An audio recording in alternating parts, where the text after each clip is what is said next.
వందే మాత్రం వివాదం ఇప్పట్లో చల్లారే అవకాశాలు కనిపించడం లేదు. కాంగ్రెస్ 2 చరణాలు మాత్రమే పాడతామని స్పష్టం చేయగా పూర్తి గీతాన్ని పాడతామని బీజేపీ తేల్చి చెప్తోంది. బాలీవుడ్ కు కూడా ఈ రచ్చ పాకింది. షర్మిలా ఠాకూర్, కంగనా రనౌత్ మధ్య మాటల యుద్ధానికి తెరతీసింది. వందే మాత్రంపై కాంగ్రెస్ నేతల తీరును తీవ్రంగా ఖండించారు అమిత్ షా. పార్లమెంట్ లో చేసిన చట్టానికి అనుగుణంగా తాము పూర్తి వందే మాతర గీతం పాడుతామని స్పష్టం చేశారు. కాంగ్రెస్ నేతలు 2 చరణాలే పాడుతామని చెప్పి పార్లమెంట్ ను అవమానిస్తున్నారన్నారు. వందే మాతరం గీతం వివాదం బాలీవుడ్ లో కూడా రచ్చకు దారితీసింది. వందే మాతరంలోని తొలి 2 చరణాలు మాతృభూమిని కీర్తిస్తాయని, ఆ తర్వాతి చరణాల్లో దుర్గా, కాళీ వంటి దేవతల ప్రస్తావన ఉండడంతో ఒకే దేవుణ్ణి నమ్మేవారికి ఇబ్బంది కలగొచ్చని నటి షర్మిలా ఠాగూర్ అభిప్రాయపడ్డారు. అందుకే అన్ని మతాల ప్రజల్ని దృష్టిలో పెట్టుకుంటే తొలి 2 చరణాలు మరింత ఆమోదయోగ్యంగా ఉంటాయంటూ ఆమె చేసిన పోస్టు మరో వివాదానికి దారితీసింది.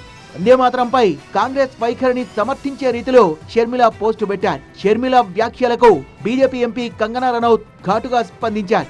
ఒక కళాకారిణిగా కవిత్వాన్ని కేవలం మతపరమైన కోణంలో చూడడం తనకు ఆశ్చర్యంగా ఉందన్నారు కంగనా. వందే మాతరంలోని శక్తి, దేవతల ప్రస్తావనల్ని కేవలం ఆరాధనగా కాక స్వాతంత్ర పోరాటంలో మేల్కొల్పాల్సిన శక్తికి ప్రతీకగా చూడాలని కంగనా వాదించారు. దీంతో 1937లో కాంగ్రెస్ తీసుకున్న నిర్ణయం, 2026లో కాంగ్రెస్ వైఖరి, వందే మాతరంలోని పూర్తి సాహిత్యం, మతపరమైన ప్రతీకలు, జాతీయ గీతం, జాతీయ గేయం లాంటి అంశాలు అన్నీ ఒకేసారి చేరి రాజకీయ రచ్చకు దారితీశాయి. Why does the BJP talk about Vande Mataram, talk about calling us, what is it, urban Naxal, Dimaki Naxal? Why are you not addressing the real issues?